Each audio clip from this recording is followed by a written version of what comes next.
welcome you to the latest in our Colorful Conversations series, which is facilitated. I want to Recording thank in our progress. sponsor for this event, Comcast Business, for their support of this program in the past and going forward. With that, we have a great panel assembled today, and today's topic will be on employment, which is something that is on a lot of people's minds right now. And we're going to dive into a conversation about the ways that issues surround employment affect, or in some cases disproportionately affect, underrepresented communities and communities of color. With that, it is my pleasure to introduce our moderator today, who I feel like every time we do one of these, his resume just gets longer and longer. Christopher Clark is with Merrill Lynch Financial Services. He is also on the executive committee of the West Hartford Chamber of Commerce. He is the chairperson of the Minority Business Network, and recently was also named will be the 2022 recipient of the West Hartford Chamber of Commerce's Noah Webster Award, which is the largest award that we present as an organization. So with that introduction, I'm going to turn it over to Christopher Clark. Thank you so much, Chris. And thank you everyone for joining us today. As Chris mentioned, I'm Chris Clark. In my day job, I'm a financial advisor with Merrill Lynch, but the Minority Business Network has quickly become my passion project and my additional job. I won't spend very much time by way of introducing myself. I think it's far more important to get to our illustrious panelists and have them take an opportunity to introduce themselves, a bit of their background, and then we just dive into this conversation about something that is a hot topic for the entire country: employment. Let's start with Brenda Williams. Oh my, thank you so much for having me today. My background is I have an accounting degree, and I'm also an En-ROADS alumni. So En-ROADS really helped me back then. Doesn't seem like so long ago, but it was.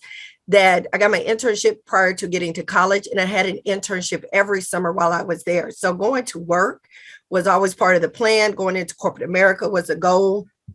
And En-ROADS definitely played a part in that. And that network that I was able to create and receive by just being connected to En-ROADS still is happening today. And so let's fast forward to today, where I've been with En-ROADS for 10 years. I'm our lead university relations manager, and I'm just really excited to be here. I always speak on different panels like this. And so thank you for welcoming me to the party.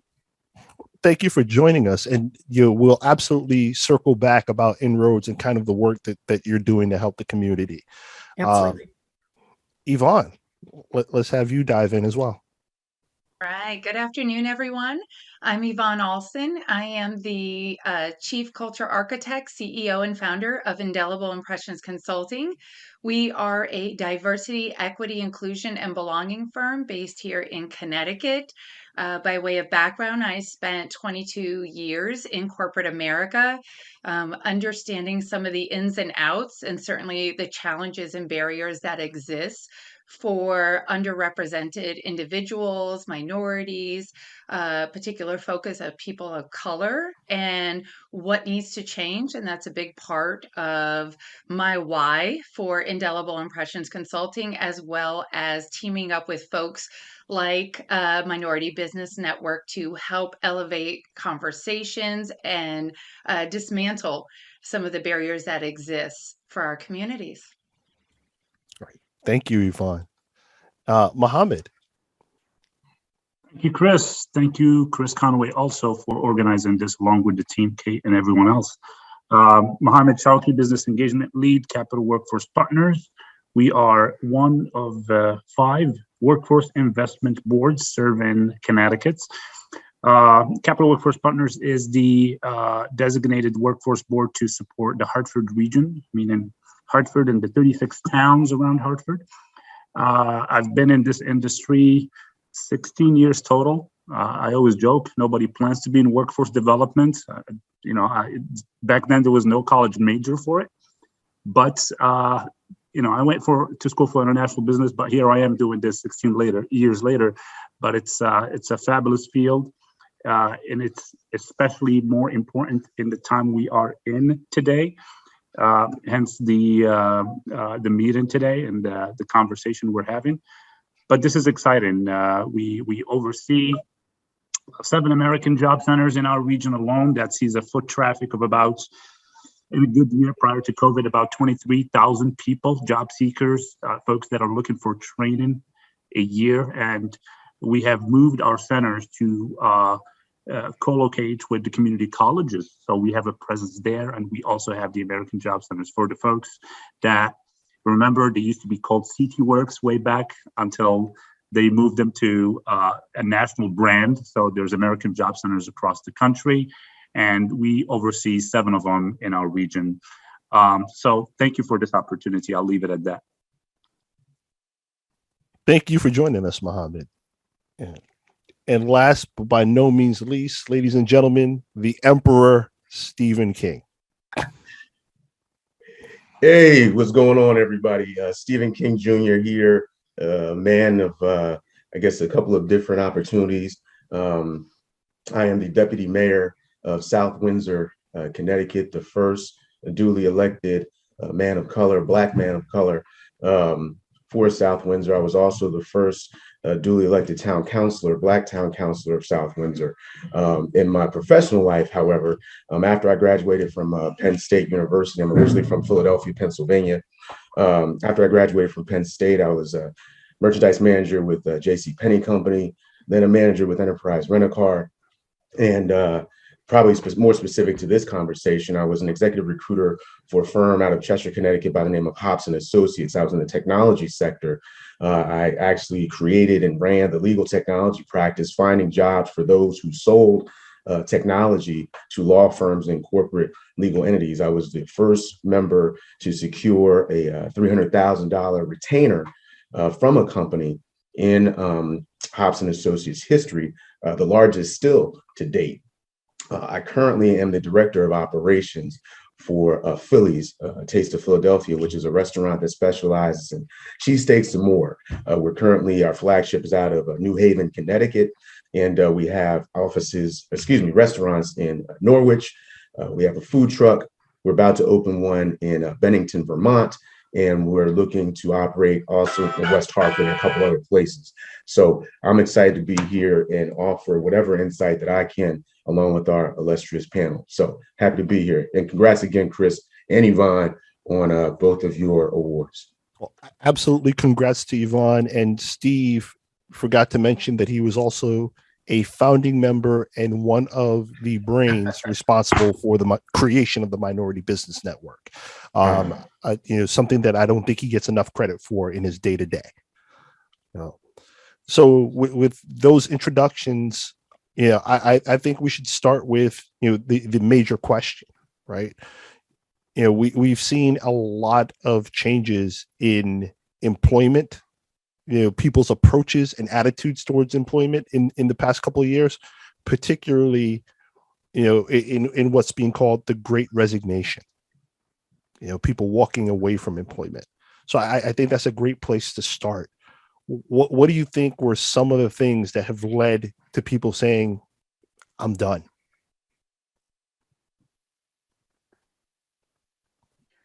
And anyone can feel free to dive in. Okay, great. Go for it, So Yvonne. I'll jump in if you don't mind. I think the Great Resignation is a culmination of many things. Part of it, I will say, at least as it relates to people of color, there was a disproportionate impact to people of color in the workforce, those who were on the frontline workers, if you will, during the course of the pandemic, that left not only a lot of people sick and certain shortages that were going on in the workforce, but also I just think overall it made people become more aware I think, of their value and how, or their employer valued them or did not. I think that since there were women and men were disproportionately negatively impacted by that, they've taken a look at themselves, they've taken a look at their organizations and said, I'm not valued the way that I should be as a human being, as having inherent value in addition to the skills and capabilities that I bring to the organization. And as such, not necessarily wanting to continue on working for organizations that don't understand the value of their employee base. So I think that that was a huge contributing factor. And as we know, I think those in the DEI space, culture had a huge impact as well, in terms of employers, those that might be demanding that employees come back to physical environments and people not feeling safe, the lack of psychological safety in organizations, the inability to be one's authentic self in those environments as well. So there are a lot of different factors that I think have played in as an offshoot of the pandemic. It's what I actually like to refer to as some of the collateral beauty that has come out of the pandemic, which is helping people to realize their personal value, and what they want to experience in the work environment. I couldn't agree more with that. I think also a lot of individuals to being their authentic self. I mean, there were a plethora of, especially from women of color, in regards to hairstyles, in regards to you can't be this or that, whether it was in the restaurant industry, whether it was just the corporate offices and all those types of things, where it said, you know what, I'm out. I would also suggest that during the pandemic, a lot of people took what was considered a hobby and then made it their passion. I know a couple of people who, for example, women of color and some brothers too, that took their hobby, and next thing you know, whether it was cooking, whether it was soap making. I know a young lady out of Atlanta who now I only get my soap from her.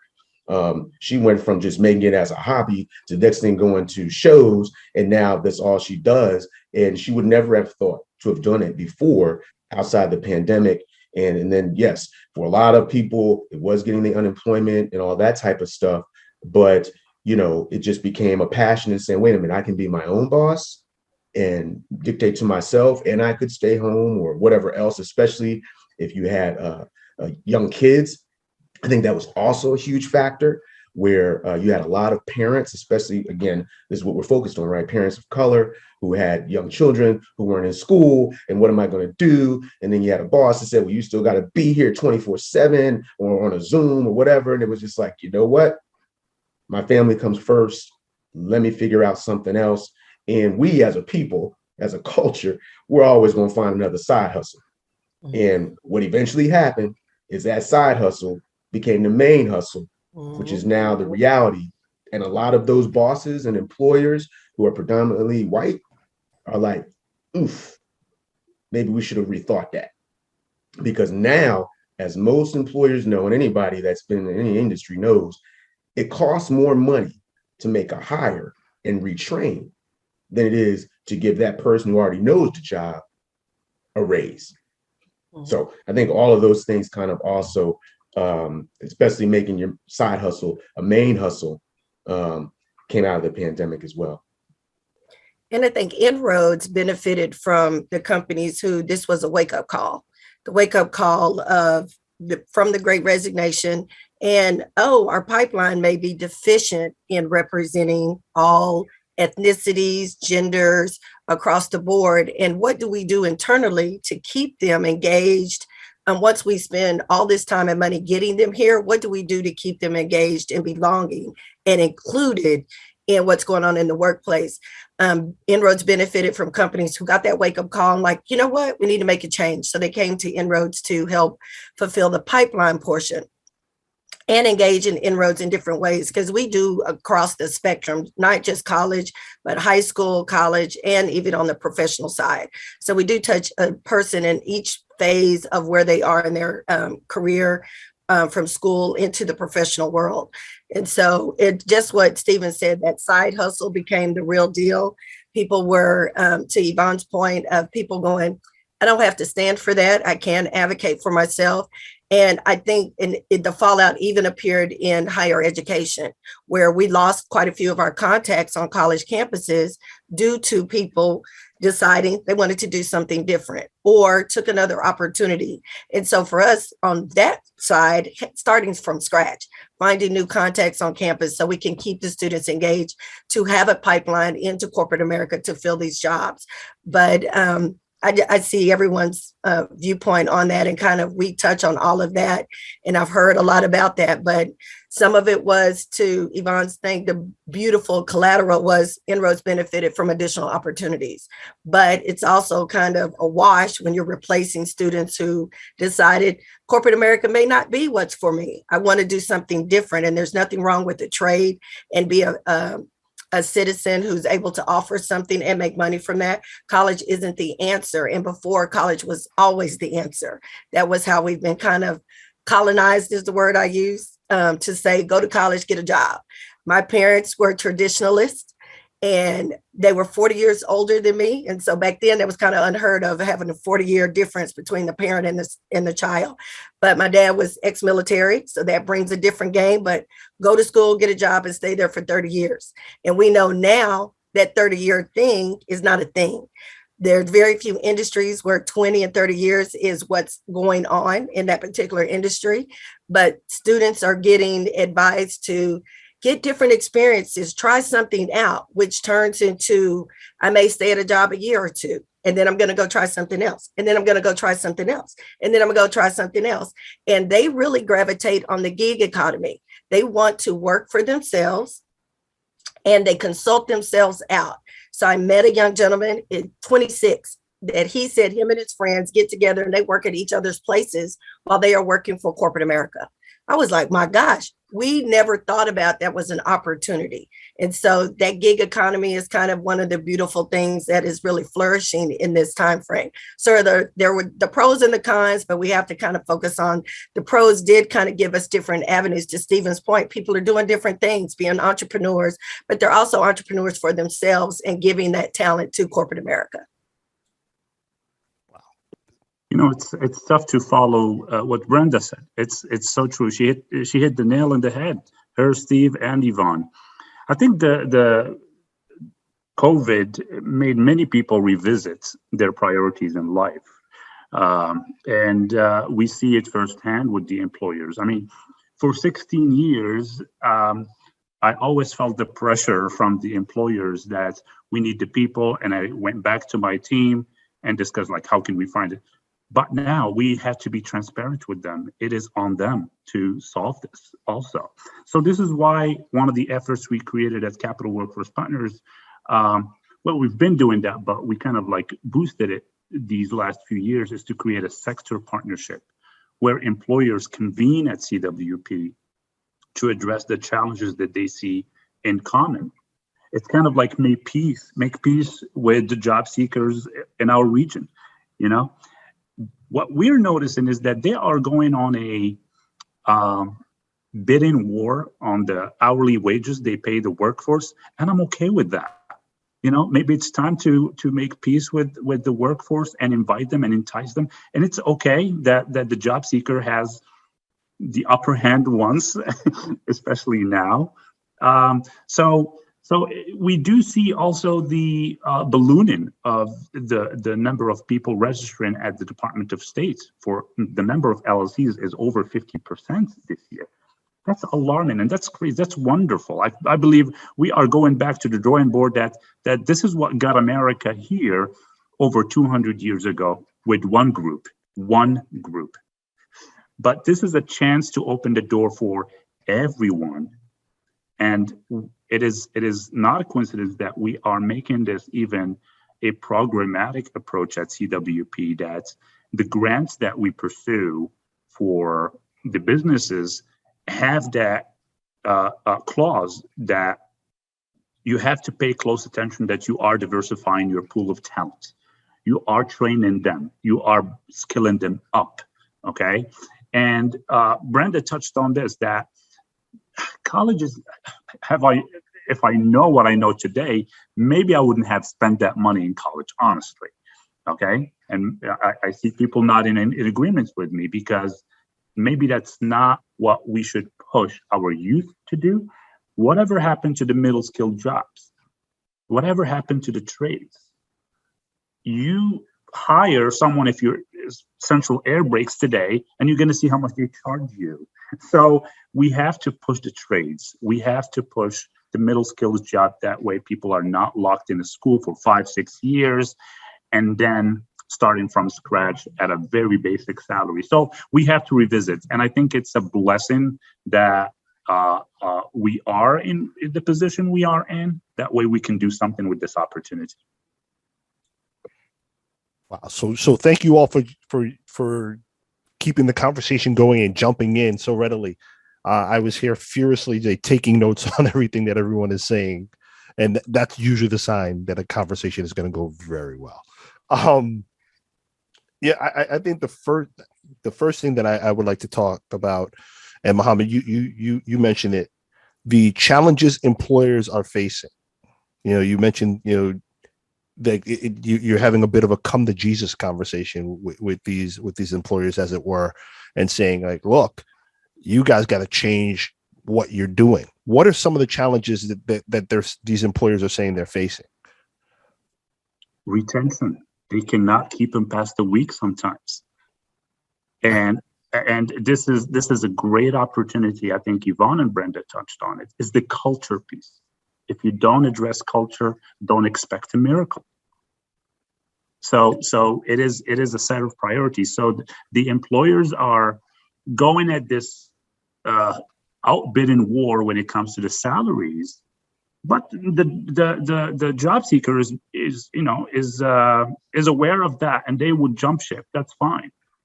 But unless the culture piece is addressed, we're gonna continue facing this issue. Does the workforce feel valued? And we tell employers, guess what? You're gonna lose people when you do a survey. But even if you do a survey, what are you gonna do with it? Are you just doing the survey for doing the survey, or are you ready to have leadership make critical changes to address the problem? We can do survey day and nights until we turn blue. However, if you don't do anything about it, don't expect change. So basically what we're seeing is a shift from performative behaviors and performative metrics to employers really having to walk the walk. Absolutely. They don't have a choice. And they have to even have the bigger issue here is also prepping the leadership to be diverse, to connect with the diversity that they're hiring. You cannot have the mismatch of races at the leadership level. And people connect with people that understands them culturally even. So they have, and we started working with some employers in the distribution and logistics that, they notice this. They notice that when a leader leaves, for example, their team starts decimating. They start leaving and following them. So we're having that tough conversation, candid conversation. What do you do about leadership training? If that's, we touch the pain points, we know it now. What are you doing about it? So it's going to be a collective effort, and it is very interesting to see them join at these sector partnership tables. We are basically seeing competitors sit at the same table, and they know that they are poaching talent from one another. And what we're trying to clarify is that you have a workforce. We have one of the most talented workforce in the country. If we were a country on our own, we would be the second most productive country in the world. That's huge for a small state. So what are you doing with your workforce? How can you get them to the door and keep them? So it's a tough conversation. It's interesting to see them look at each other, knowing that you took talent from me, I took talent from you, and what are you doing to keep that talent? That's a conversation that collectively we need to address. Yeah, and I think that's an important question and an important task for the employers. I think everyone on this panel, and correct me if I'm wrong, can attest to some experience where the promise didn't meet the delivery, right? Or the idea of watching a company attest to their commitment to diversity, and they're getting a bunch of diverse candidates through the door, but how well are you retaining them, right? Or even more importantly, if you take that deeper dive, what does diversity mean to that group of employers, right? I've absolutely been part of a company or part of an organization where they touted their commitment to diversity, and they said, our recent new hire class was 75% diverse. And when you look at who they hired, out of the 10 candidates, 8 of those candidates were white women from, middle class and upper middle class backgrounds. Yeah, but that was them checking the box of diversity. It's funny. There was a survey once done that companies in the customer service arena, 90% of them said, yeah, we apply good customer service in our day-to-day practices. After a deeper dive into assessing if they do, only 23% of them did appropriate customer service. I'll be interested to looking at data of what you just brought up, Chris. Like, how many truly commit to the diversity and the upskilling all the way up to a chief level hiring? So that's a number that I would be curious to find out more about. If anybody have seen anything, please do share.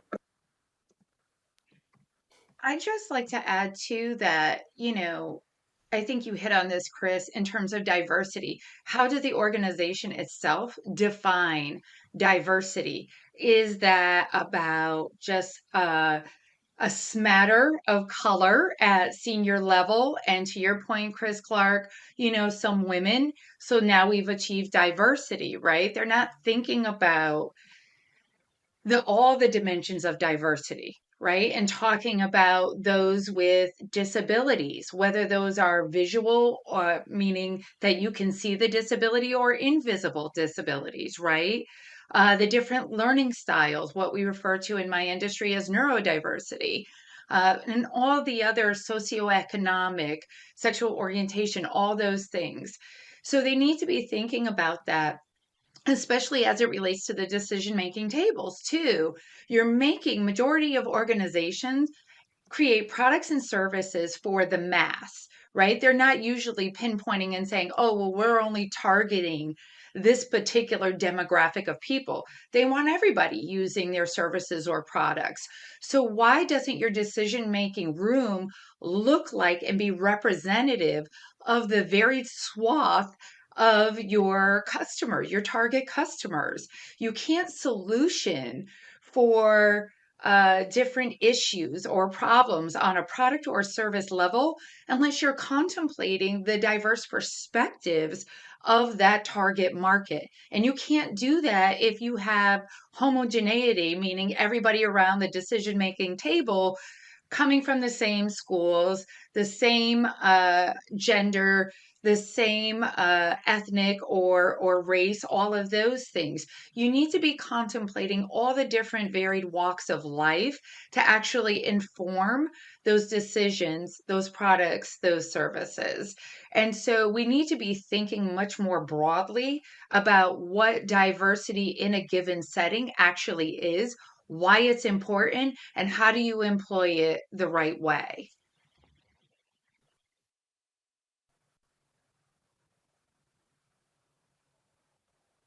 Just realized I'm on mute, pardon me. So I think that's huge. When you think about, firstly, what does diversity mean, and how do you implement it within your company?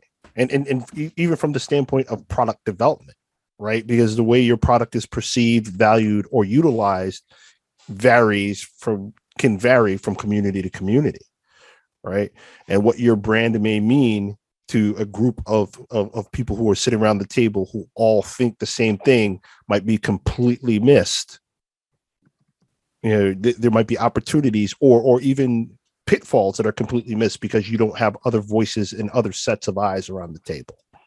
Chris, if I can jump in on that, and I think that's an excellent point. I forget, what was the company that came out? I can't remember if it's Dolce & Gabbana or whatever. I'm not into those fancy things, but that came out and it was a monkey or leopard or something, and it was marketed to our people, and they were like, "Who thought that was a good idea?"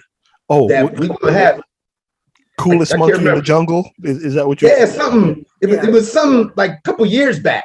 Yeah. And it was like, do you not have anybody black at the table? That was like, yeah, I don't think that monkey idea is gonna rock. And they put it out there, and then obviously, the Twitterverse is real. And Katz was like, yo, you can't do that. But it's those pieces, especially when you come from a marketing background, that can change the barometer too. I mean, for how long? And I remember years ago, and I guess we can kind of show our age a little bit in regards to diversity. And this may not have to do as much with employment, although it probably does a little bit. When Tommy Hilfiger came out, for a while, everybody was rocking Tommy. And then all of a sudden, one person or a couple people made comments saying that he was racist, and his stock just plummeted because everybody was like, I'm out.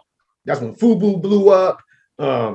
Russell Simmons, his Jones blew up because everybody's like, you know what? We shopping black and so on and so forth. And so, employment, even from those perspectives, I would argue that employers have to look at how are we marketing our services to those communities, to Yvonne's point, that we are trying to service to the masses.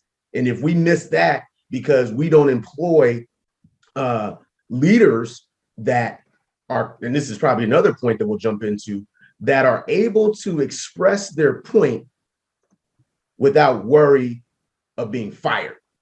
There's a comment that I used to say to people that educators are paid for their opinions. College professors, so on and so forth. They make money to be given their opinions. But those in the business world and professional world are paid to keep their mouths shut, are paid to keep their opinions to themselves. And it's not until you make the mistake of saying, yeah, I don't think that's a good idea. Okay, we didn't ask you for that, Stephen, but thank you for showing up. And now you're out of the next meeting. So I think some of those things employers are also looking at, where they're saying, okay, you know what? Maybe letting people of color or whatever, say, for example, come in, and I know I'm dealing with this and have no problems with it. Okay, she has a headscarf. Okay, come on in. Why? Because there's for me, there is a sector out there that all they need to see is, wait a minute, they employ someone of a different religion, someone of a different culture.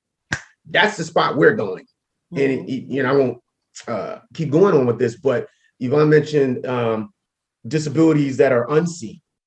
And one of those might be, say, for example, the deaf community. All the deaf community has to see is one person. I experienced this personally because my baby sister is deaf.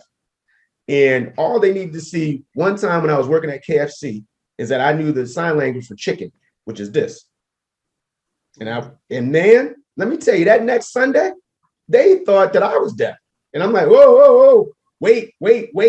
I don't, but if you miss that from a cultural standpoint, that's a whole nother sector. And that's that invisible, I believe, Yvonne, that you were kind of suggesting, whether people have, whether it's autism, anxiety, stuff mental, that if you don't have people in those leadership positions that can appreciate when you have one of your employees say, hey, Steve, can you not talk so loud next to me? I get kind of anxious when oh, my fault.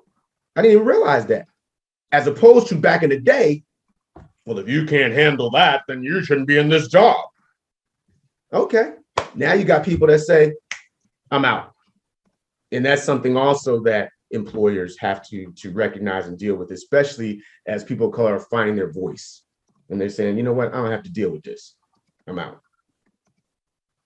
Yeah, and I think that leads to a really interesting thing, because observationally, particularly with the younger generation, they have found their voice a lot quicker than we did, right? They have found that voice a lot quicker. And I think part of it goes to the parental influence piece that Brenda mentioned earlier. I'm also, the kid of a military man. And I remember my dad telling me when I left college, don't worry about it. Just find yourself a good company that offers a pension. Now, mind you, less than 4% of companies offer pensions nowadays, but find a good company that offers a pension, keep your head down, don't make any waves, and you'll be fine. And in my work experience, my first company went through a takeover within my second year there. And it was me going, okay, I've got to find somewhere else to go because I don't want to be with this new company that's taken over. And then moved to my second company, and then 9/11 happened, which nobody expected and nobody was prepared for. And I found myself looking for work. So my lived experience in corporate was completely different from what my parents had seen and what they tried to prepare me for. And, ultimately that's what's happening to our kids. Right. But they, to that point, they tend to have a wider acceptance for people who are different from them and have different experiences. And they have, the confidence to champion for both themselves and for their colleagues and coworkers. Yeah, I think to that, Chris, that we didn't have the social media, right? Like we grew up with, we had to learn the computer from the DOS stage, that big thing, to the cell phone was a brick or in a bag. And now things are very small.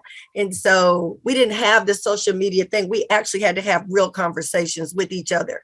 We had to make time to call each other on the telephone and know somebody's number, or print off a map or look at a map book to get to that person, to visit them, to sleep over or to hang out or whatever we did.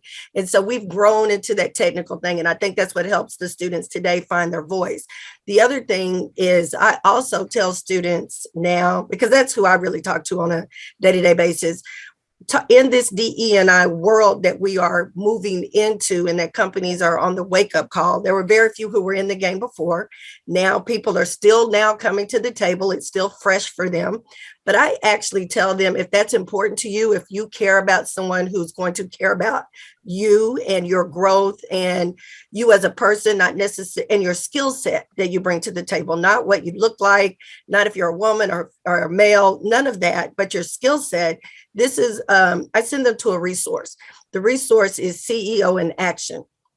While it may not be perfect, CEOs did, a CEO in corporate America with the big four started it, decided to get rid of the competition, called the other big four, the other three, and said, hey, we need to do this together.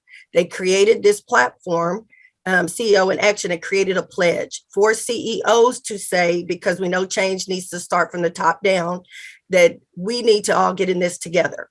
And they signed the pledge. So when I first looked at it, it was only like a couple hundred, maybe 100 or so companies. And now it has really grown and the platform has changed.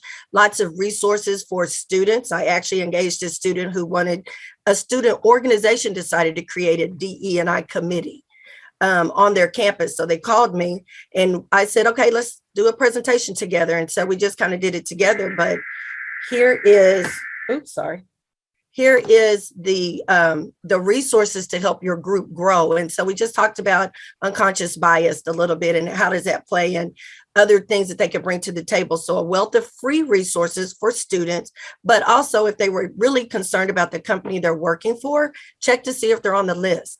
Click on the other button to see what other programs that they have actually started, not just that they signed that pledge, because that's just the CEO and it could be widely disconnected from the rest of the organization. Ask, how does that trickle down in your interview? These are interview questions. Ask them at a table. I went to an interview and said, so are you part of, I noticed you were on the CEO in Action list. Tell me about that. Crickets in the room. They didn't know what I was talking about. So I'm trying to educate the students to kind of educate yourself, go to the table and be informed, ask them, tell them about this platform, tell them what it's about, but this lets everyone in corporate America know how serious you are about your D&I efforts and how you're putting meat to it and not just talking, but you're walking the talk. So as you talked about that, and I don't know if you could have seen my face as you were talking, right? Or Steve's face, because he had the same expression going that I did. Because, off camera and off mic, we've had this conversation, and it's about, where, the buy-in dissipates, right? Like I use the analogy of being a martial artist, right? And if you ever seen it in person, or you watch movies and somebody goes to break bricks, and you have this top-down push, right? And so that energy is real strong at the top, and they hit that top brick, and it transfers and it goes through, but it doesn't necessarily reach the bottom. And that's where you have, those bricks that are left untouched. And what you see in corporate situations is a CEO or leader who genuinely believes and says, hey, I am committed to diversity, because diversity and inclusion and equity will, essentially be the lifeblood of this company going forward and this organization going forward. And they put that top-down push. And then, their direct employees are getting the marching orders from their boss, and they go, yeah, I'm with you, because I believe in you and I believe in your vision for the company. And that energy goes down. And then, depending on how layered the company is, some of that energy gets lost in translation. We had a meeting about this last week, or we talked about this, a couple months ago, or we hired, people from X population, last year. Why do we have to keep talking about this?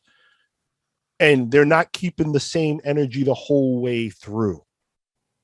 Right. So something's getting lost in translation, and very much what you're saying when you're sitting down with these people and you're going, hey, tell me about your participation or your commitment.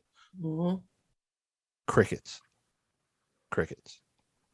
I'll add to that, Chris and Brenda, that another important aspect of this is that a lot of companies now are putting in requirements for anyone that they engage with and do business with, right? If there are any strategic partnerships, they are making diversity, equity, inclusion a requirement. What type of programs do you have in place? What are your stats around different types of diversity in your organization? How have you committed to this, and how have you moved the needle?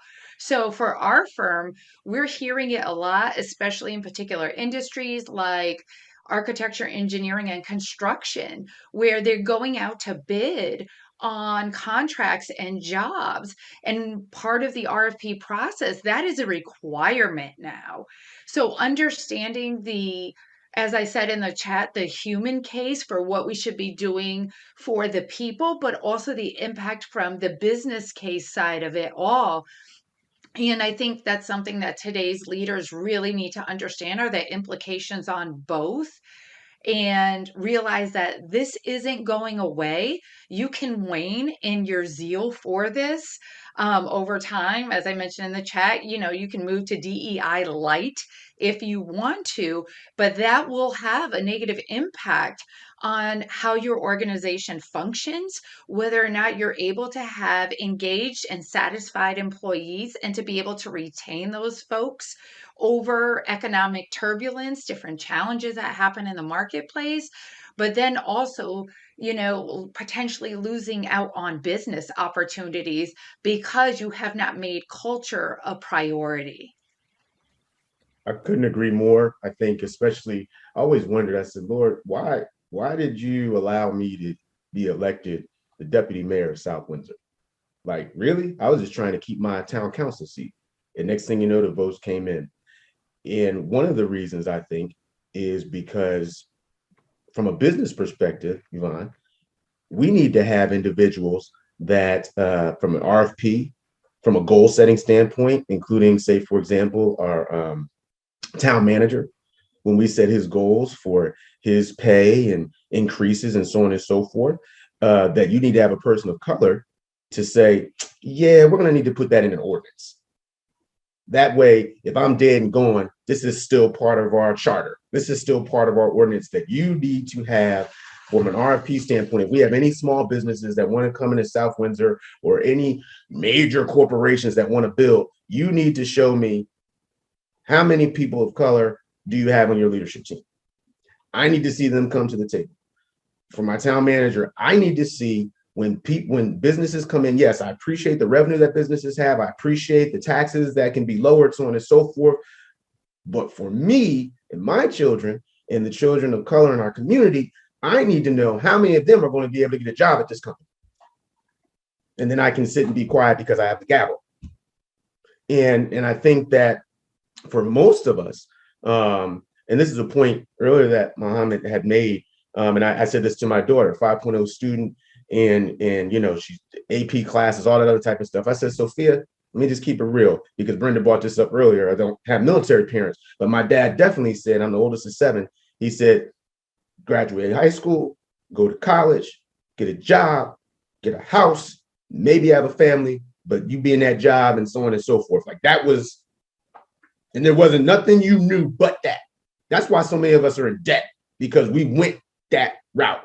There was nothing said about not getting a student loan, not doing this. I remember my dad taking me to the bank and signing the loan slips, and that's what so many of us do because that's what we're taught.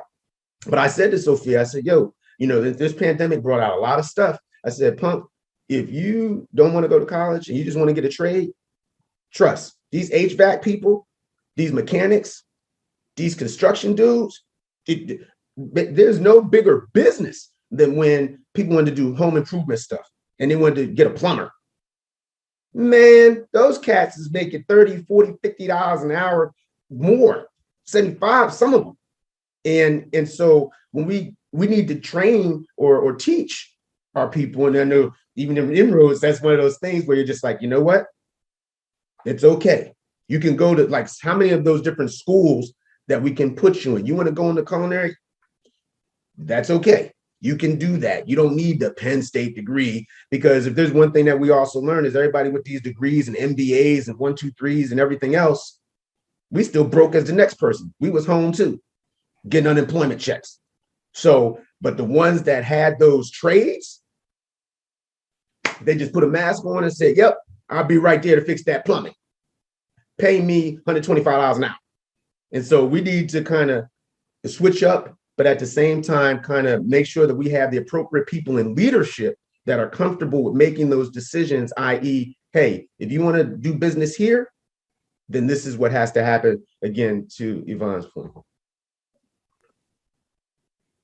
Oh, we appreciate leaders like that, because one of the worst things that happen, and we sometimes see it, is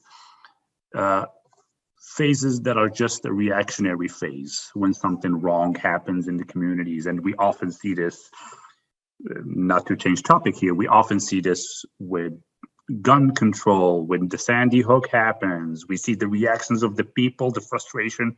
It gets hot and then it gets cold again, and it happens again, and it gets done. And when we adopted this at Capital Workforce Partners, my first question was that, what can you guarantee me that this is not just going to be a seasonal thing? What can you guarantee that this is going to be implemented from leadership? So the leadership went back to the drawing board and said, you know what? There's going to be a committee at the board level and a subcommittee, and a committee at the staff level. You guys, these two teams, along with a partner, will guide us through that. This is a pillar at CWP. This is not just a reaction to something that we saw on the news. This is going to be something, and I like what Yvonne also said about, we have to keep our eye open about diversity, to be as truly inclusive as we say we are in all organizations.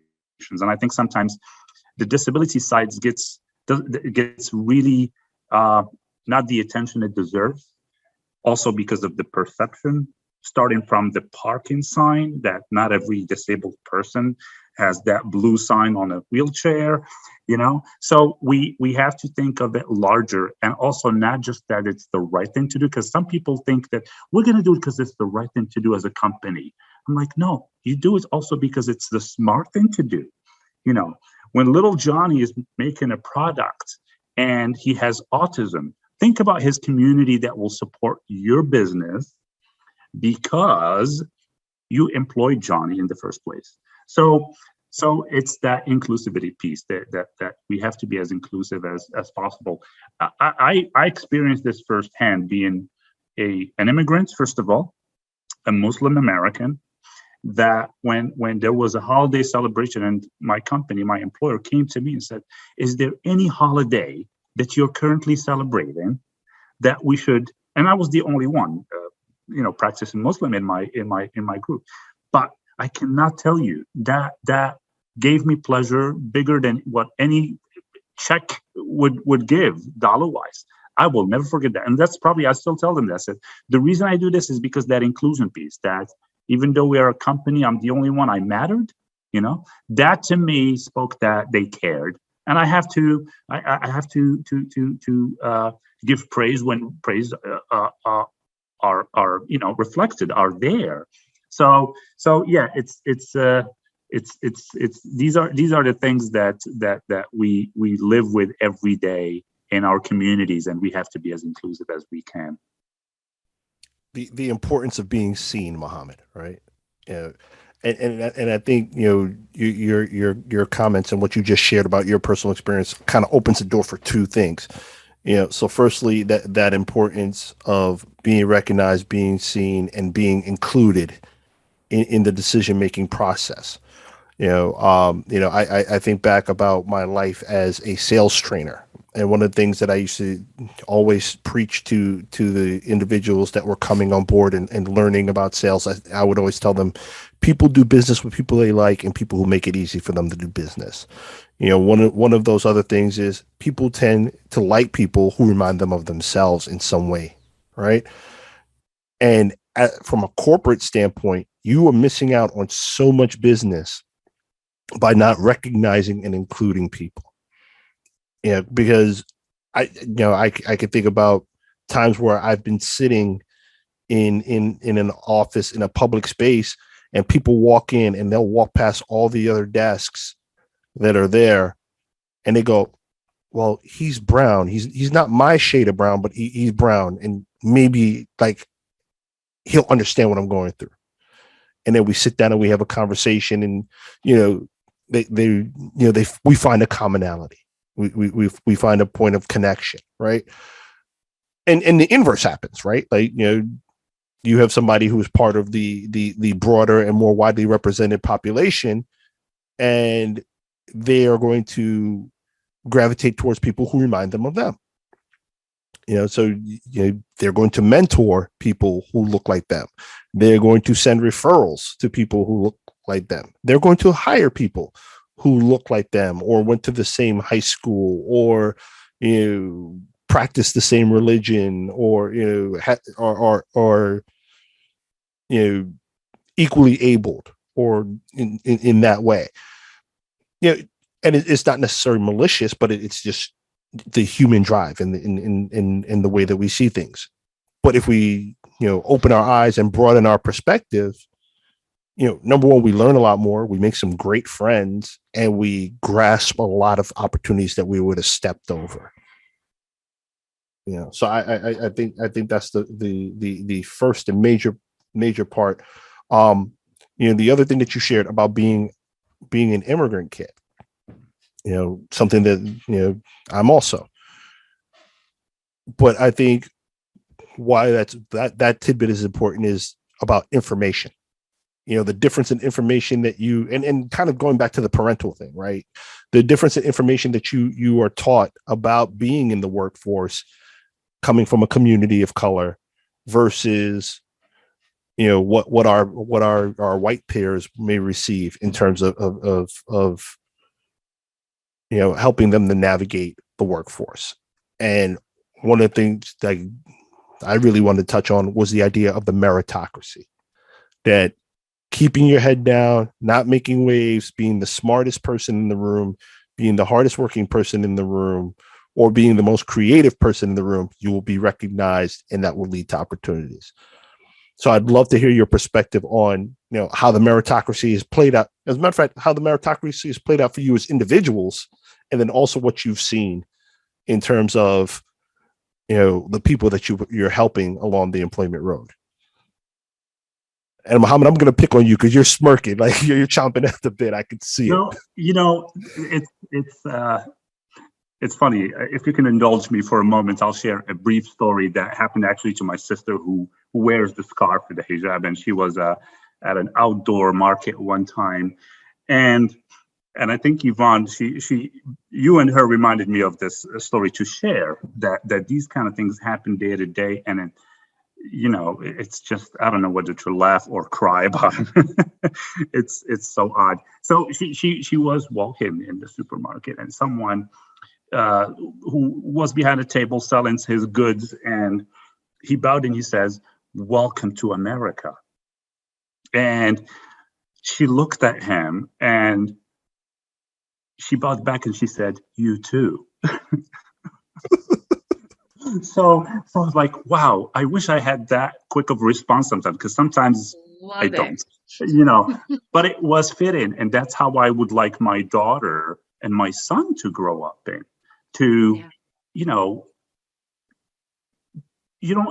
nobody's ahead of you. This is an equal chance.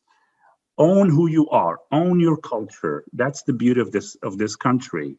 If we would like to look at it beautifully, if we could all contribute to make it beautiful. So I say, you know what? Don't change for anyone. Believe in what you believe in. Hold tight to it, and this actually came up in my citizenship test right after September 11, which is another experience. But the lady behind the desk asked me, "Are you planning to change your name?" I said, "Why?" Talk about, I feel like we have made some progress. I'll admit it. I don't think I'll hear this as often as I heard it way back. But when she said that, I was like, I am me. I cannot change. I'll be living a lie all my life. So it's those things that, despite the exhausting, I say it, the exhausting day-to-day dealings of people of color, and that we always have to be on the educator's seat to explain. And I feel like, no, you got to do your research too. Invest in the time to understand these cultures. Invest in the time to understand the histories. It's on everyone, and it's on business as well. And it's not something as a policy or as a practice that should be sitting collecting dust. It should be every company, I believe, should have a committee to assess how they are doing things, implementing things, if they are saying that they are implementing things, and give themselves a score and be transparent about that score. We did well, we did not do well, there is room for improvement. It's a journey. It's a journey. I agree, Mohammed. And, I'll say that that's something that my firm focuses on, using data as a driver to be able to tell where people are on their diversity, equity, inclusion, and belonging journey, to let the data tell that story directly to leadership, and then say, let's be very intentional and prescriptive about how we close the gaps and the opportunities that the data reflects to create change. And then I think it's also incumbent upon the organizations to continue to measure once you have those baselines and you're putting certain interventions in place, whether that's workshops or ERG, BRG committees, task force, all those types of things. You need to, organizations need to make sure that we're not just doing things for the sake of doing them, that they attribute key performance indicators, KPIs, to those efforts that give the data that allow them to see progress, to see stagnation, and to hold one another accountable for change, meaningful change over time.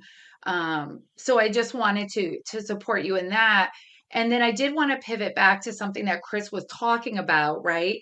Which is the meritocracy myth if you will, right? That if you get the education, you work hard, you show up at the job every day, you work through lunch, you stay late, you grind,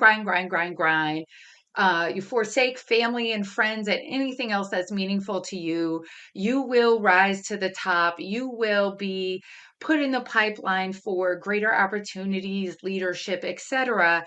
And we know that that is just not true.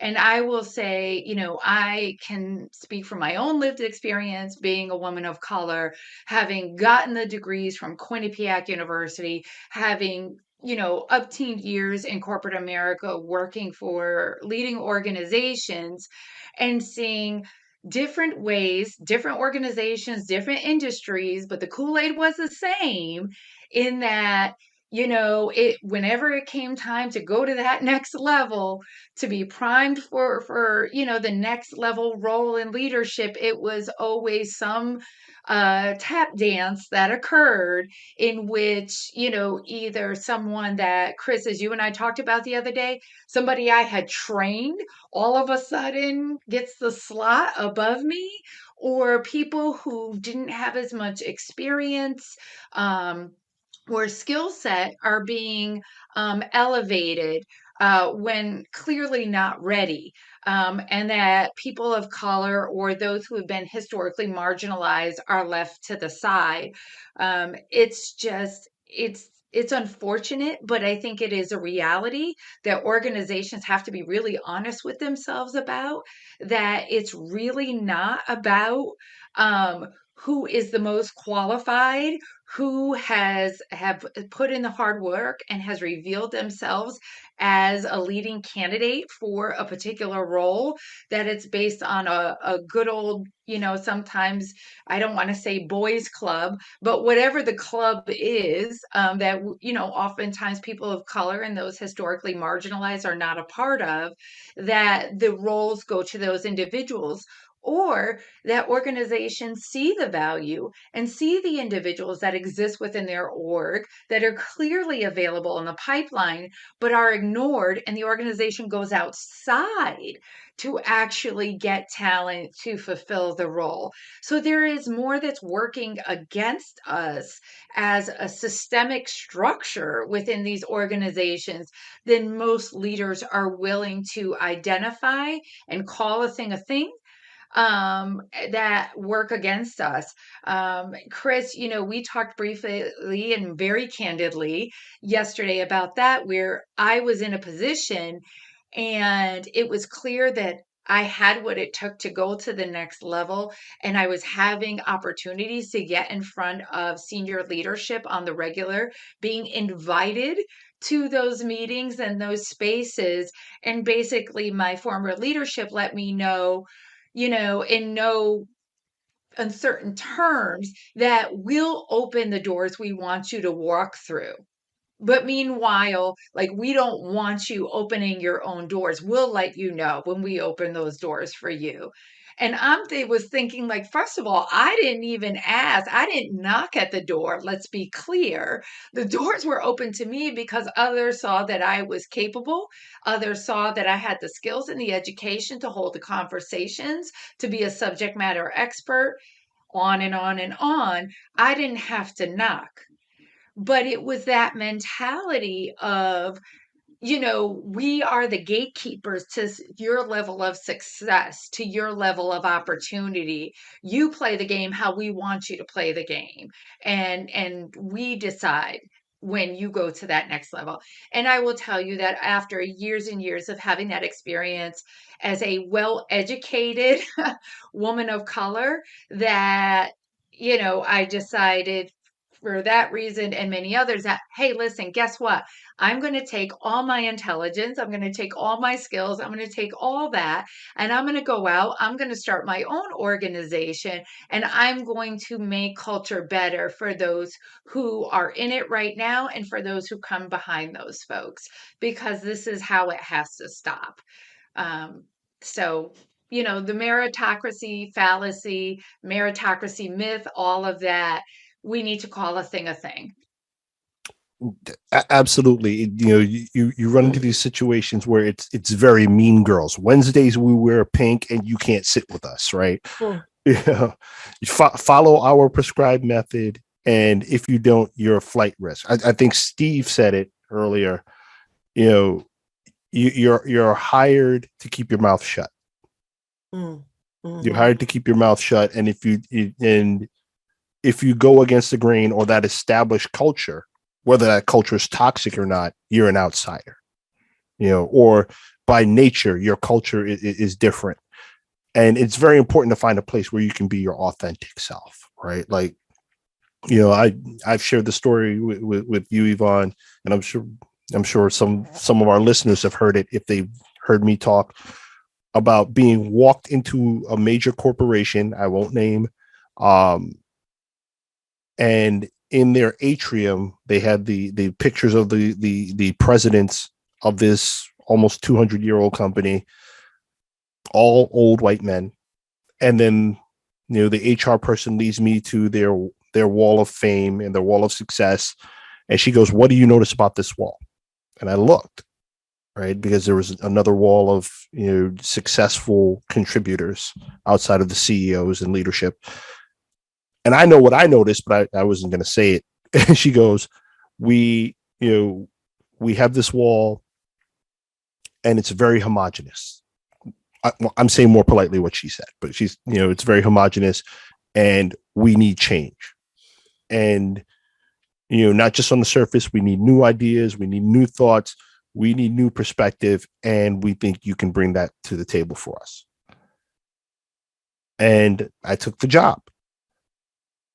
And the second I said something that was not the old way, I got my hand slapped. You know, the second I said, "Well, you know, you guys, I'm new here and I'm just seeing this, but I have a fresh set of eyes on the paradigm." And I'm going, "Okay, you know, you guys are doing it this way, but if you did it this way, it'd be less expensive, it'd be more efficient, and you'd probably get more use out of the end constituent." "No, this is the way we've always done it. We can't do it any other way. Yeah, I don't know about this guy Clark anymore." Right. And, you know, Steve is back here laughing because I know you've gone through it. Right. And, you know, tons of our listeners have probably experienced that perspective. And it's truly a blessing where you land someplace where you can be your authentic self, where you can bring your entire self to work. And, you know, I often joke about finding that place when I came to, you know, Bank of America and Merrill Lynch, right? Where, you know, I'm an unapologetic Brooklyn kid. And to the point where, you know, the people who work with me and they'll come and they'll run something past me and they go, "Hey, Clark, so this situation, that's a nah son moment, right?" And I'm like, "Yeah, nah son, we're not doing that." Right.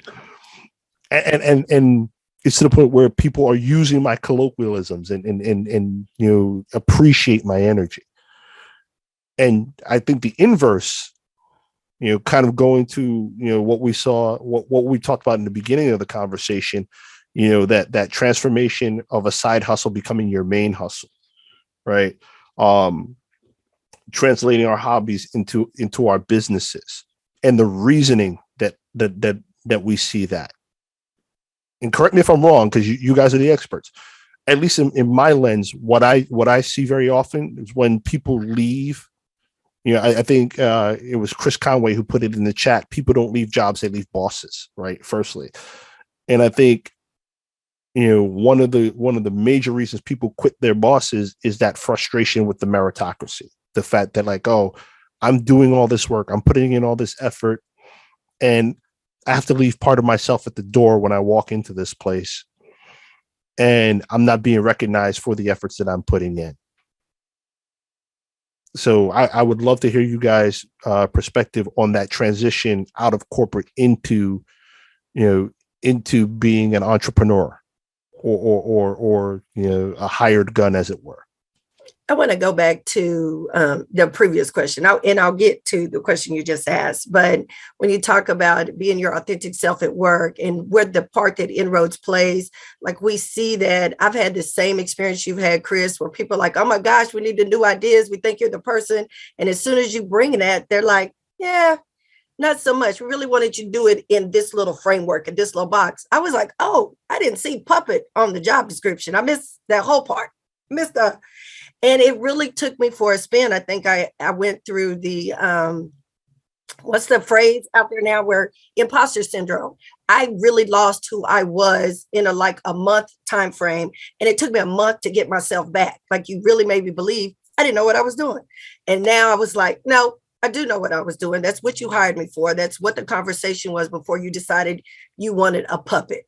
So in the Inroads framework, I think it's our responsibility to help the students who are actually going through that same thing. We've had students who assimilate. We've been culture colonized to believe we should assimilate, go along to get along, participate in that. And that's kind of what I experienced growing up. I've always assimilated into the environment. I'm very flexible. I'm very adaptable. And then I've started, as I've gotten older, to see how maybe that's not a good trait. Maybe I need, because I'm extremely authentic in who I am. And people tell me that on a regular basis. So I'm not, but I've assimilated into situations where they don't bother me. And now it is time to be that disruptor and to be the person to speak up for those who can't speak up for themselves because they don't have the confidence or they don't feel like they think something's going to be retaliated. And I'm to the point now where it's like, I'm over the retaliation. There's not much you can do to me. No, it's not going to hurt my feelings.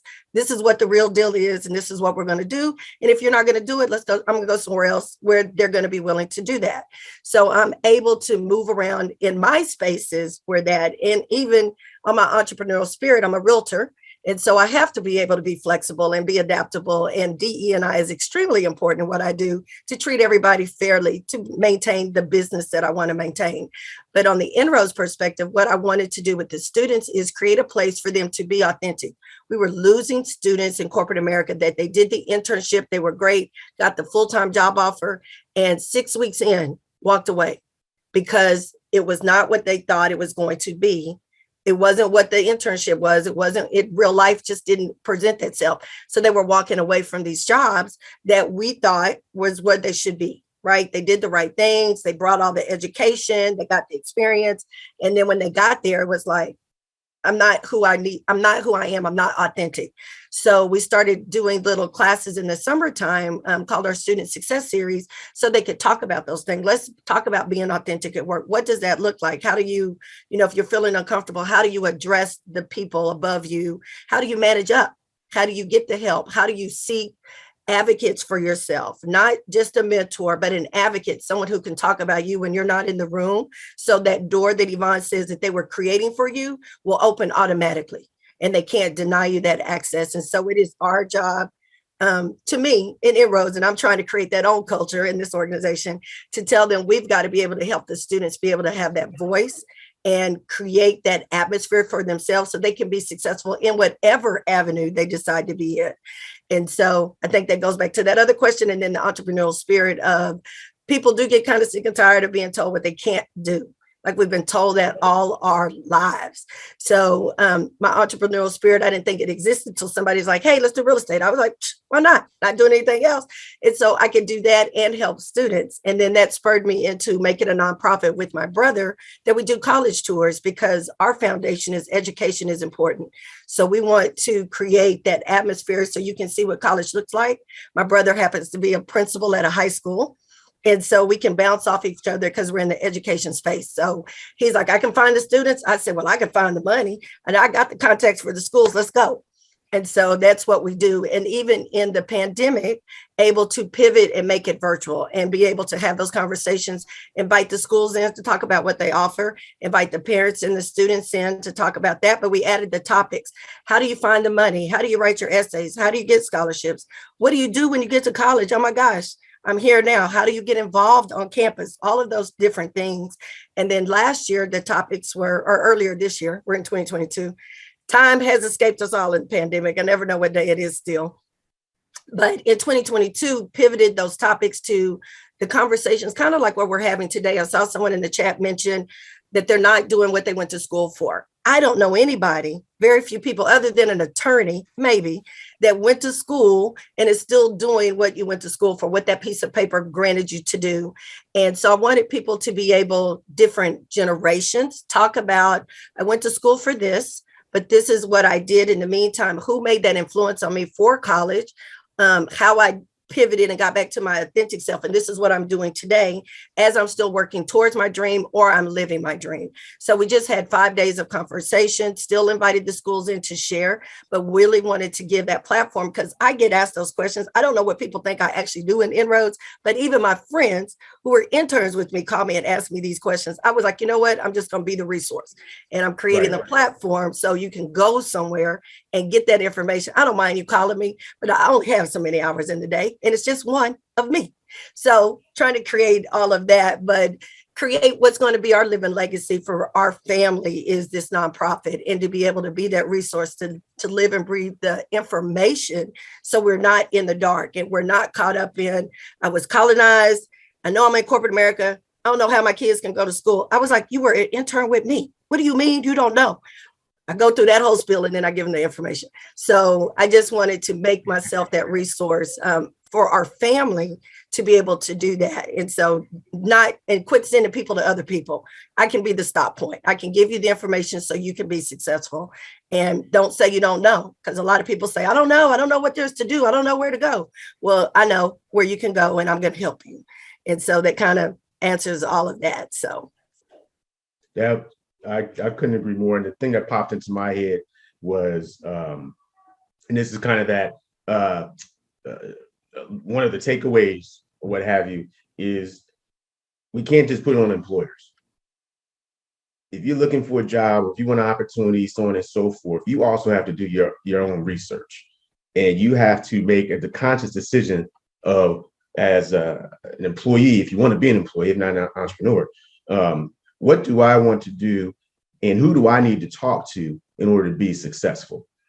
And I say that to say that at times, especially when we have people of color that are in leadership positions, sometimes it's incumbent on that employee to make that conscious decision. Well, this cat puts his pants on or her pants on one leg at a time too. Let me be the aggressor, quote unquote. That's what they like to call us, right? And have that conversation. I.e., I understand. I remember years ago, there was a brother that came in to be the CEO of Cigna, I believe. And at this time, I started the Hartford Step Off Classic, and we were doing some things and going after money. And I was trying to go after all these corporations for money. And so I did my research when this cat first came in. I forget who he was from, but there's a brother. And I was like, whoa, we got a brother at Cigna running the show. Awesome. And I said, how am I gonna get money from this cat? And I remember reading in the newspaper how he said this is the reason why he came to Hartford, and he wanted to help communities of color and da-da-da-da-da, da-da-da-da-da, da-da-da-da-da. And so in my email and in my voicemail, I found his number because I was a former recruiter, so I know how to find that stuff. So I found his contact information and I said, hey, I read in the paper that you said you wanted to help communities of color in organizations. I'm a community of color. I'm an organization. Will you help me? It's in writing, waiting for your response. I thank you in advance. When you remind people or call them out based on what they put, look up their LinkedIn profiles. Look up everybody. There's a song that a good friend of mine, Dion Kipping, sang, I don't look like what I've been through, right? And so everybody has a story of where they came from. Don't think that the CEO of McDonald's, which is former CEO of McDonald's, because I'm brother of Alpha Phi Alpha, and so he was Alpha, that he just didn't get there out the womb. He had a story, and if you remind them of that, hey, you know what? I'm from Philadelphia too, and I grew up here. Wow. Okay, let me help you, because now you remind me of myself, so on and so forth. But because, to Brenda's point, I don't know how to do this. I don't know. You know what? We're in a different age right now. You got to pivot. You got to go after what you want for yourself and figure out, especially if there are people of color that are in those leadership positions, that are in those management positions, that are in those positions where they can make decisions to say, hey, I'm coming to you because I've never had a mentor before. I'm a hard worker. This is what I've accomplished. This is what I've done, and so on and so forth. And I'm wondering, would you consider doing that? Humble yourself. But at the same time, everybody likes to hear about themselves. Say, wow, I've seen your track record. Wow, you went from KFC to the Olive Garden to this and that. Now you're the CEO of McDonald's. Wow. I would love to learn how you did that. Can I take you to lunch sometimes? Humble yourself. Put yourself in that position. Don't think, especially even now, that somebody's going to give you something. That's the one thing you got to remember, that nothing is going to come to you just like these unemployment checks. Like you think you deserve it. No. Don't forget, you still have to work for it. And again, do your research in terms of what are these companies? Who are these people? Send out the email. The other thing I would offer, and this is as a former recruiter, never, never, never, and I rarely say that, talk to the admins. Talk to the CEO secretary. Don't bypass somebody that you think doesn't have authority or power. Because those are the people that know everything about the CEO, that know everything about the senior vice president. And if you, piss them off, or you treat them badly, when you got all the right stuff and it's your time, that CEO, male or female, is going to say, hey, Vaughn, I was just wondering, so Stephen gave us his application, looks really good. What do you think? Yeah, I don't know, because when I talked to them on the phone, they really disrespected me and kind of oh, okay, that's all I need to hear. And I think too many think that they're going to the top or trying to talk to the top person, forgetting that there are other layers, other people that those individuals also respect their advice and their opinions. So there's a couple of things that just kind of came to mind when Brenda was speaking, and I was just like, yo, that's just knowledge. You go for it, but at the same time, do your research, because Brenda came from somewhere, Yvonne came from somewhere, Clark came from somewhere, even Kay came somewhere, Muhammad came from somewhere. And if you don't do that research to find out, oh, Mama, I'm an immigrant too. I was just wondering, you are? Oh, come in here. I didn't know that. Let me send you on your way. Just because you humbled yourself, took the time, did your research, found a commonality, going to what Clark said, and now we can move forward together. Obama out.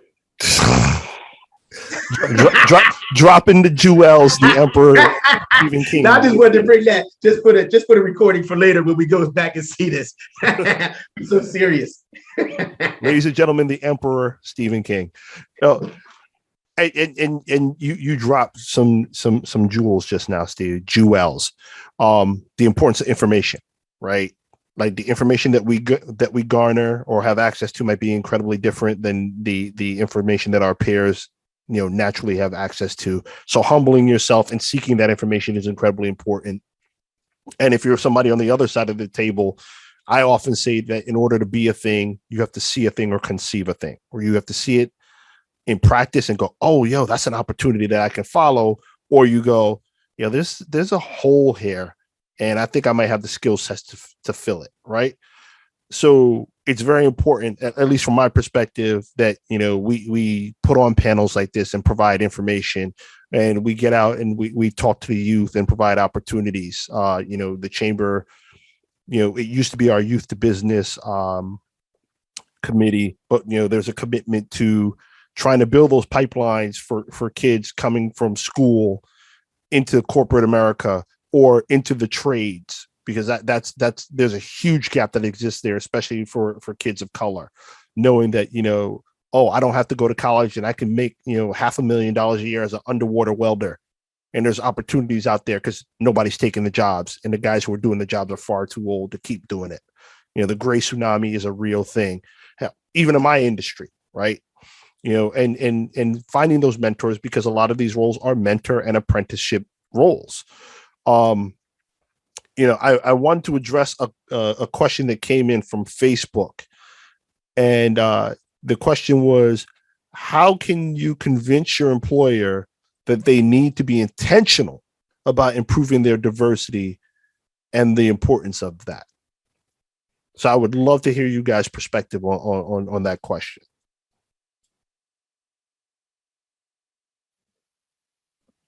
That's a good one. That's a tough one, because you're dealing with people. if they don't have the willingness and commitment to do it themselves, you can be that play the role of the prophets for a moment and advise on the importance of this and get the allies that can help you achieve this. But it's working for a company, and I tell this to a lot of job seekers that are about to interview.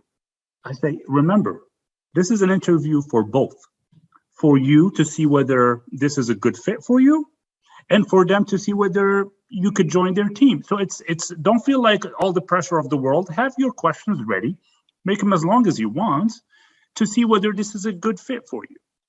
I was in a meeting like a few months ago with a gentleman who managed a small company in Hartford. I'm not going to mention the name. He was hired to apply changes. Okay. When he saw in a moment he saw something of injustice from leadership towards an employee. He said, "I'm sorry, I don't agree with this. You can't do that to a person on my team." He said, "Well, this is how it's been over 30, 40 years. Don't tell me how to run my business." And he was terminated. And that's the critical thing, is not to cave or change because of a moment like that. That's the most critical thing that we want to instill in our children growing up, is to remain true to yourself. And I think, Chris, you mentioned it moments ago when you had that experience at that company at the atrium, that you saw what you saw. So I told him, trust me, stick to your values. And I went to see him because he invited me to his company to talk, hiring needs and what have you. In a moment of despair, some people feel like they are about to park their values and just accept. 2-3 weeks later, he was offered a job at one of the largest distribution centers in America as a GM.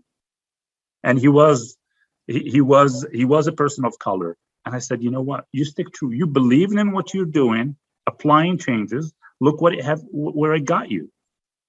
So I'm sorry, I don't have the secret sauce for this. And I will say, there will be disappointments. There will be celebrations in this journey. So you can advise a company that, you know what, this is what I'm looking for in an employer. I'm looking for an employer that values DEI, that applies DEI, that's pillar in this company. And you do the sorting yourself. It's a buyer's market, not to take that line from Brenda, who is in real estate, and she knows this. Except it's a seller's market. So yeah, it's tough. I don't have a defined answer for this, but it's going to be you interviewing the employer to find whether they have the values that are a priority to you.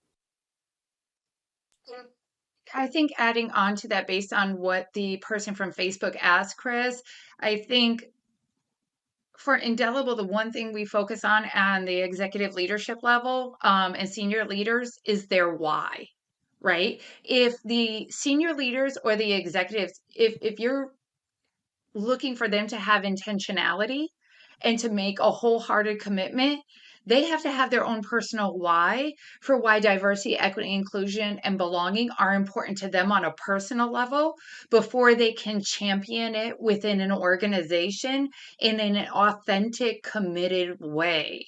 And so if a leader doesn't know that, hasn't taken the time to figure that out, that is where I would direct them to start. That's the only way that it has staying power, so to speak, is if it's personal to them. And so that's what I would say in terms of, if you're looking for a leader, if you're looking for someone who is committed to it, ask them their why. And that'll be very revealing to you. And if they don't have one, perhaps encourage them to take time to get one, or to call Indelible Impressions and we'll help them develop one. Gotta make a shout plug out there. Just a gotta little, make the I plug. had to throw it in right at the end. I couldn't help myself. Listen, you've heard me say it before. We're not here to give out hugs. We're in a business, right? we gotta get paid. I figure, Brenda's got real estate, Muhammad's got Capital Workforce Partners, Stephen King's got your belly full. Let Yvonne help you get your culture right. Oh. You know, I think we're going to stop there. We're going to leave it right there with the plug for Get your Indelible. culture right. That's the end cap. Get your culture right. That's it. Get your culture right. Right. You know, I could continue to have this conversation all day, continue to, share some stories, because I know we all have them. And, I think that's the point where we leave it. If you take anything away from this, get your culture right. Do your part to improve the culture and your surroundings. Whether you are a 4-person workforce, a 1-man or 1-woman army, one person army, or part of a larger, ginormous corporation. Do your individual part, get the culture right, and treat people the way they deserve to be treated. So with that, I want to thank our illustrious guests, our panel of experts, and hopefully, some new friends. I want to thank everyone who signed in to listen to this and shared some perspective and asked some questions. And we will be back in another few months with another colorful conversation. Chris, did you have anything you wanted to say? Sure. I just wanted to thank our panelists for their insights. And as I had the pleasure of sitting here listening to this, my perspective is everything that was presented was simple, but maybe not easy. But any business can take advantage of what you all shared from your experience and your professionalism on ways that they can influence the culture of their organizations and really improve them. So thank you for bringing all of that. And Chris and I were chatting when we saw the time, and like happens so often with these colorful conversations, I do feel like this one requires a sequel. So perhaps down the road sometime we can revisit these topics. I also wanted to thank Chris Clark for his facilitation of the conversation, and of course Kate, who was working all the magic on the Zoom, and our friends from West Hartford Community Interactive, who facilitated the simulcast, and our sponsor Comcast Business, who helps support making these programs a reality. So thank you to all involved, and we look forward to seeing you at the very least in 3 months when we do our next colorful conversations, but I do know we will see many of you before then.